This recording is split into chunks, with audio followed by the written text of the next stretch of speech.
ಎಲ್ಲರಿಗೂ ನಮಸ್ಕಾರ. ಹೋಲಿಯ ಬಗ್ಗೆ ನಾನು ನಿಮ್ಗೆ ಮಾಹಿತಿಯನ್ನು ಕೊಡ್ತಾ ಬರ್ತೇನೆ. ಹೋಲಿಯ ಮಹತ್ವವೇನು, ಹೋಲಿಯನ್ನ ಯಾಕೆ ಆಚರಣೆ ಮಾಡ್ತಾರೆ, ಯಾವ ಯಾವ ಪಂಗಡದವರು ಆಚರಣೆ ಮಾಡ್ತಾರೆ, ನಮ್ಮ ಭಾರತ ದೇಶದಲ್ಲಿ, ನಮ್ಮ ಹಿಂದೂ ಸಂಪ್ರದಾಯದಲ್ಲಿ, ನಮ್ಮ ಸನಾತನ ಧರ್ಮದಲ್ಲಿ, ಹಿಂದೂ ಪುರಾಣದಲ್ಲಿ ಹೋಲಿಯ ಬಗ್ಗೆ ಯಾವ ರೀತಿ ಉಲ್ಲೇಖ ಇದೆ, ಹೋಲಿ ಹಬ್ಬ ಅದರ ಹಿಂದಿನ ಮಹತ್ವ ಏನು, ಅದನ್ನು ಯಾಕೆ ಆಚರಣೆ ಮಾಡ್ತಾರೆ ಅನ್ನೋದನ್ನ ನಿಮ್ಗೆ ಸಂಪೂರ್ಣ ಮಾಹಿತಿಯನ್ನ ಈ ವಿಡಿಯೋದ ಮೂಲಕ ವಿವರಿಸ್ತಾ ಬರ್ತೀನಿ. ಅಲ್ಲಿವರೆಗೆ ನನ್ನ ಚಾನೆಲ್ ನ ಸಬ್ಸ್ಕ್ರೈಬ್ ಮಾಡದೇ ಇರೋರು ಸಬ್ಸ್ಕ್ರೈಬ್ ಮಾಡಿ ನಮ್ಗೆ ಸಪೋರ್ಟ್ ಮಾಡಿ. ಹೋಲಿ ಅಂತಂದ್ರೆ ಇದು ಹುಣ್ಣಿಮೆಯ ದಿನ ಆಚರಣೆ ಮಾಡುವಂತದ್ದು. ಹೋಲಿ ಹುಣ್ಣಿಮೆ, ಕಾಮದಹನವನ್ನ ಹುಣ್ಣಿಮೆಯ ದಿನ ಆಚರಣೆ ಮಾಡ್ತಾರೆ. ಇದು ಫಾಲ್ಗುಣ ಮಾಸದಲ್ಲಿ ಬರುವಂತದ್ದು. ಚಳಿಗಾಲದ ಅಂತ್ಯದಲ್ಲಿ, ಈ ಫೆಬ್ರವರಿ ಮಾಸದ ಕೊನೆಯಲ್ಲಿ, ಮಾರ್ಚ್ ಮಾಸದ ಮೊದಲಲ್ಲಿ ಈ ಹೋಲಿ ಹುಣ್ಣಿಮೆ ಅನ್ನುವಂಥದ್ದು ಪ್ರತಿ ವರ್ಷ ಸಾಮಾನ್ಯವಾಗಿ ಬರ್ತದೆ. ನಾವು ಅದನ್ನ ಸಾಮಾನ್ಯವಾಗಿ ಆ ಟೈಮಲ್ಲಿ ಆಚರಣೆಯನ್ನ ಮಾಡ್ತೇವೆ. ಇದನ್ನ ವಸಂತ ಮಾಸದ ಶುರುವಲ್ಲಿ ನಾವು ಆಚರಣೆ ಮಾಡ್ತೇವೆ. ಪುರಾಣದಲ್ಲಿ ಇದರ ಉಲ್ಲೇಖ ಏನು, ನಾವು ಹಳೆಯ ಕಾಲದ ದೇವಾಲಯಗಳಿಗೆಲ್ಲ ಹೋದಾಗ, ಸಾಮಾನ್ಯವಾಗಿ ಹಂಪಿಗೆ ಹೋದಾಗ ನೀವು ಶಿಲ್ಪಕಲೆಯನ್ನ, ಅಲ್ಲಿ ಭಿತ್ತಿ ಚಿತ್ರವನ್ನ ನೀವು ನೋಡ್ಬೋದು, ಅದನ್ನ ಅಬ್ಸರ್ವ್ ಮಾಡಿರ್ಬೋದು. ಅಲ್ಲಿ ಹೋಲಿ ಆಟ ಆಡೋದು, ಹೋಕುಳಿ ಆಟದ ಒಂದು ಭಿತ್ತಿ ಚಿತ್ರ ಕೂಡ ಇದೆ. ಅಂದ್ರೆ ದೇವಾನುದೇವತೆಗಳು ಕೂಡ ಇದನ್ನ ಆಟ ಆಡ್ತಾ ಇದ್ರು. ಹಳೆಯ ಕಾಲದ ನಮ್ಮ ರಾಜಮನೆತನದವರು ಕೂಡ ಆಟ ಆಡ್ತಾ ಇದ್ರು. ಇದು ಪುರಾಣದಲ್ಲಿ ಕೂಡ ಉಲ್ಲೇಖ ಇದೆ. ನಮ್ಮ ಸನಾತನ ಧರ್ಮದ ಒಂದು ವಿಶಿಷ್ಟ ವಿಭಿನ್ನ ಸಂಪ್ರದಾಯ ಇದು, ನಮ್ಮ ಆಚರಣೆ ಇದು.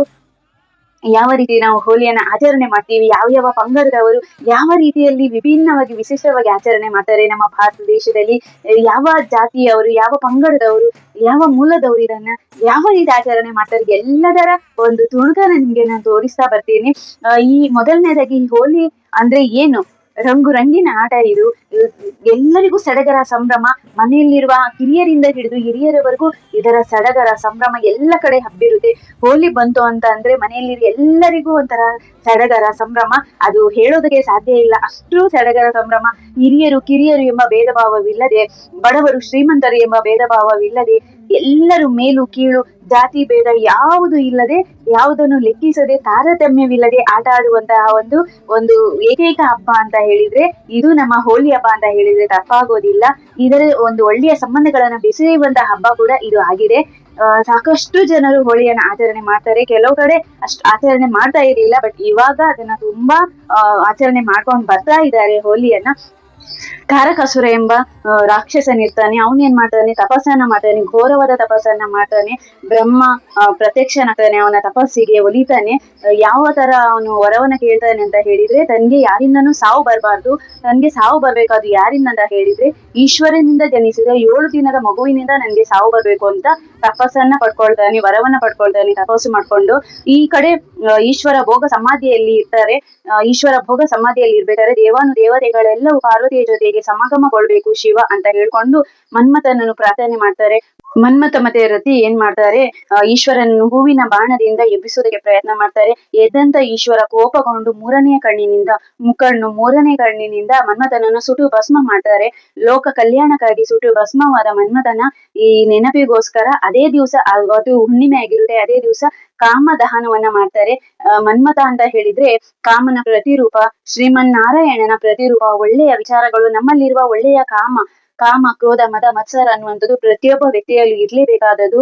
ಯಾವುದೇ ವ್ಯಕ್ತಿಯಲ್ಲಿ ಕಾಮ ಕ್ರೋಧ ಮದ ಮತ್ಸರ ಇಲ್ಲ ಅಂತಂದ್ರೆ ಆತ ಮಾನವ ಅಂತ ಅನ್ಸೋದೇ ಇಲ್ಲ, ಪರಿಗಣನೆಗೊಳ್ಳೋದೇ ಇಲ್ಲ. ಆದ್ದರಿಂದ ಕಾಮ ಕ್ರೋಧ ಮದ ಮತ್ಸರ ಅನ್ನುವಂಥದ್ದು ಎಲ್ಲರಲ್ಲೂ ಇರ್ಲೇಬೇಕಾದದ್ದು. ನಮ್ಮಲ್ಲಿರುವ ಕೆಟ್ಟ ಕಾಮನೆಗಳು ಅಂತ ಹೇಳಿದ್ರೆ ಅದು ಅತಿರೇಕದ ವಿಚಾರಕ್ಕೆ ನಮ್ಮನ್ನ ಕೊಂಡೊಯ್ತದೆ, ಅಕ್ರಮ ಅನೈತಿಕ ಇಂತಹ ವಿಚಾರಗಳಿಗೆ ನಮ್ಮನ್ನ ಕೊಂಡೊಯ್ತದೆ. ಅಂತಹ ಕೆಟ್ಟ ಕಾಮನೆಗಳನ್ನ ನಾವು ಸುಟ್ಟು ಭಸ್ಮ ಮಾಡೋದು, ಒಳ್ಳೆಯ ವಿಚಾರಗಳನ್ನ, ಸದ್ವಿಚಾರಗಳನ್ನ, ಸನ್ನಡತೆಯನ್ನ ನಾವು ನಮ್ಮಲ್ಲಿ ಅಳವಡಿಸಿಕೊಳ್ಳೋದು, ಅದರ ಪರಿಣಾಮವಾಗಿ ಈ ಕಾಮ ದಹನವನ್ನ ಮಾಡ್ತೇವೆ. ಅದು ಹುಣ್ಣಿಮೆಯ ದಿನ ಆಗಿರುತ್ತೆ.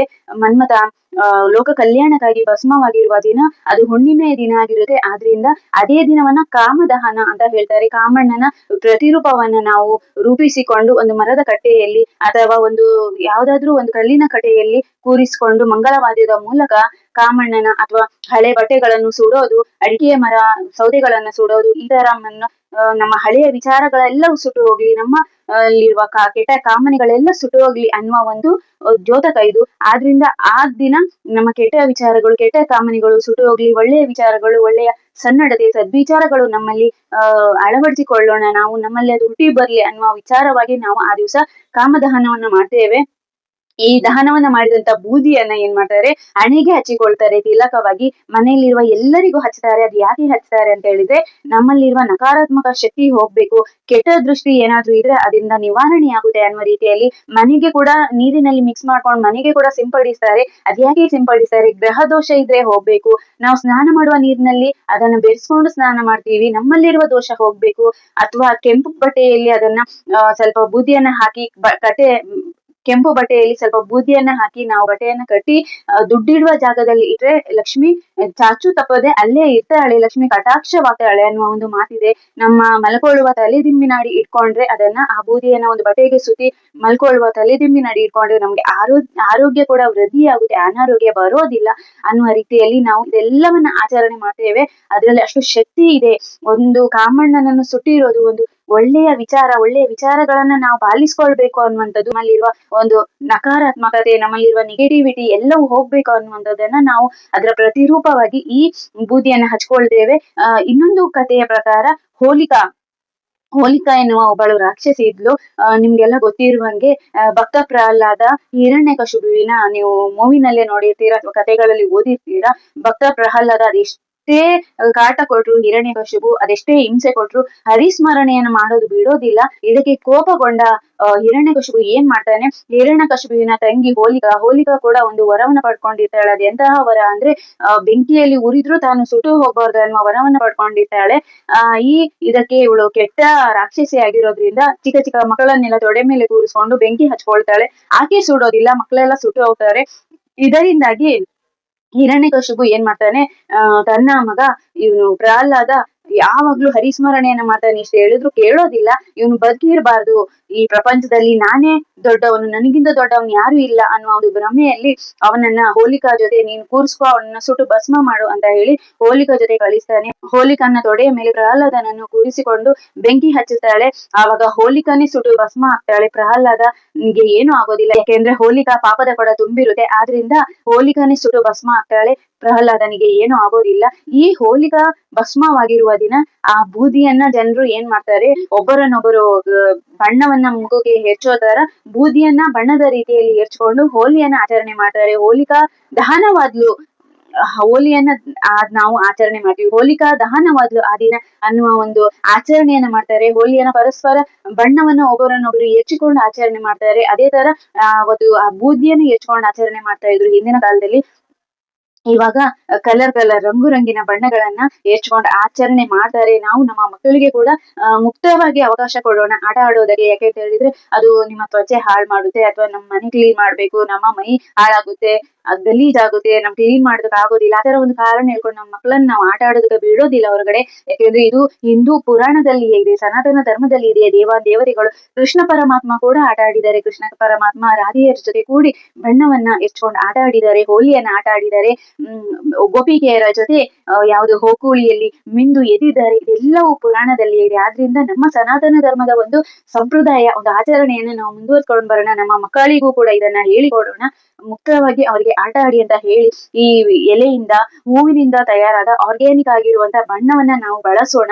ನಮ್ಮ ತ್ವಚೆ ಕೂಡ ಹಾಳಾಗೋದಿಲ್ಲ, ಅದರಿಂದ ಏನು ತೊಂದರೆ ಆಗೋದಿಲ್ಲ ಅಂತ ಒಂದು ಮುಕ್ತವಾದ ಅವಕಾಶವನ್ನ ಮಕ್ಕಳಿಗೂ ಮಾಡ್ಕೊಡಿ. ಆಟ ಆಡೋದಕ್ಕೆ ಏನು ತೊಂದರೆ ಆಗೋದಿಲ್ಲ. ನಮ್ಮ ಸನಾತನ ಧರ್ಮದ ಆಚರಣೆಯನ್ನ, ನಮ್ಮ ಸಂಪ್ರದಾಯವನ್ನ ನಾವು ಮುಂದುವರ್ಸ್ಕೊಂಡ್ ಬರ್ಬೇಕು. ಅದ್ಬಿಟ್ಟು ಈ ಯಾವ್ದೋ ಒಂದು ನ್ಯೂ ಇಯರ್ ಆ ಪಾರ್ಟಿ, ಗಂಡಸರಿಗಿಂತ ಹೆಂಗಸರೇ ಹೆಣ್ಮಕ್ಳೇ ಜಾಸ್ತಿ ಕುಡ್ಕೊಂಡು ಯಾವ್ದೋ ಮೋರಿಯಲ್ಲಿ ಬಿದ್ದು ಅನಾಚಾರಗಳನ್ನ ವೃದ್ಧಿಸ್ತಾರೆ. ಇದ್ರ ಬದ್ಲಿಗೆ ನಮ್ಮ ಆಚಾರ ವಿಚಾರಗಳನ್ನ ಮೂಲೆ ಗುಂಪು ಮಾಡ್ತಾರೆ. ಇದ್ರ ಬದ್ಲಿಗೆ ನಮ್ಮ ಮಕ್ಕಳಿಗೆ ನಮ್ಮ ಆಚರಣೆ, ನಮ್ಮ ಸಂಪ್ರದಾಯ, ನಮ್ಮ ವಿಶೇಷತೆ, ನಮ್ಮ ವಿಶಿಷ್ಟತೆ, ನಮ್ಮ ಹಿಂದೂ ಪುರಾಣದಲ್ಲಿ ಇರುವಂತಹ ಒಂದು ಹೋಲಿ ಆಟವನ್ನ ಆಟ ಆಡೋದಕ್ಕೆ ಇದನ್ನ ಅವಕಾಶ ಮಾಡ್ಕೊಡಿ ಅಂತ ಹೇಳ್ತೀನಿ. ನಮ್ಮ ಹಿಂದಿನ ಪರಂಪರೆಯವರು ಈ ರೀತಿಯಾಗಿ ಕಾಮದಹನವನ್ನ ಮಾಡ್ತಾ ಬರ್ತಿದ್ರು.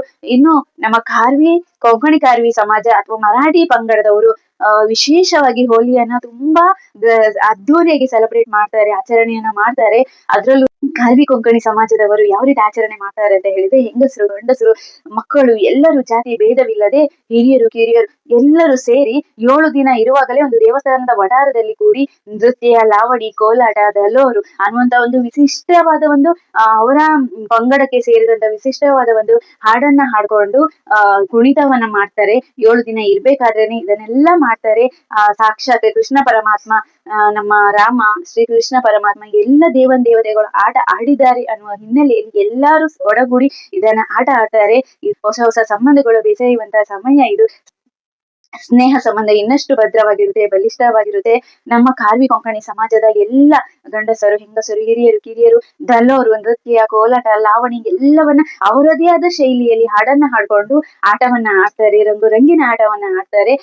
ಹೊಕುಳಿ ಆಟ, ಕಾಮದಹನವನ್ನು ಮಾಡ್ತಾರೆ. ಆ ಬೂದಿಯನ್ನ ಪರಸ್ಪರ ಹಣೆಗೆ ಹಚ್ಕೊಂಡು ಮನೆಯಲ್ಲಿ ಕೂಡ ಅದನ್ನ ತಂದು ಪೂಜೆ ಮಾಡ್ತಾರೆ. ಹೊಕುಳಿ ಆಟವನ್ನ ಆಡ್ತಾರೆ. ಡಿಜೆಯನ್ನ ಹಾಕೊಂಡು ಮೆರವಣಿಗೆಯನ್ನ ತಗೊಂಡು ಬಂದು ಎಲ್ಲರೂ ಮನೆಯಲ್ಲಿರುವ ಎಲ್ಲರೂ ಬಂದು ಡ್ಯಾನ್ಸ್ ಆಡೋದು, ಡಿಜೆ ಮೂಲಕ ಡ್ಯಾನ್ಸ್ ಆಡೋದು. ಎಲ್ಲರೂ ಒಂದೊಂದು ಪಂಗಡದವರು, ಒಂದೊಂದು ಗುಂಪಿನವರು ಸೇರ್ಕೊಂಡು ಒಂದೇ ತರಹದ ಬಟ್ಟೆಯನ್ನ ಹಾಕೊಳ್ಳೋದು, ಡಿಜೆ ಡ್ಯಾನ್ಸ್ ಮಾಡೋದು, ದಿನ ಪೂರ್ತಿ ಮೆರವಣಿಗೆ, ದಿನ ಪೂರ್ತಿ ಡ್ಯಾನ್ಸ್, ಹೋಳಿ ಆಟ, ಹೋಕಳಿ ಆಟ. ಈ ಮಕ್ಕಳೆಲ್ಲ ನೀರಲ್ಲಿ ಪಿಚಕಾರಿಯನ್ನ ಹಾಕೊಂಡು ಆಡ್ಕೊಂಡು ಹೋಲಿಯೋ ಹೋಗ್ಲಿಯೋ ಅಂತ ಎಲ್ಲ ಸೇರಿ ಆಟ ಆಡುವಂತಹ ತುಂಬಾ ಸಂಭ್ರಮದ ಒಂದು ವಿಶಿಷ್ಟವಾದ ವಿಭಿನ್ನವಾದ ಆಚರಣೆಯನ್ನು ಹೊಂದಿರುವಂತಹ ನಮ್ಮ ಕಾರ್ವಿ ಕೊಂಕಣಿ ಸಮಾಜದವರಂತೂ ಅದನ್ನು ಅದ್ದೂರಿಯಾಗಿ ಆಚರಣೆ ಮಾಡ್ತಾರೆ. ಮನೆಯಲ್ಲೂ ಕೂಡ ಹಬ್ಬದ ವಾತಾವರಣ, ಸಡಗರ, ಸಂಭ್ರಮ ಎಲ್ಲ ತುಂಬಿರುತ್ತೆ. ಹೋಲಿಯನ್ನ ಮನೆಯಲ್ಲಿ ತಗೊಂಡು ಬಂದು ಅದನ್ನ ಪೂಜೆ ಮಾಡ್ಕೊಂಡು ಹೋಕಳಿ ಆಟವನ್ನ ಆಡ್ತಾರೆ.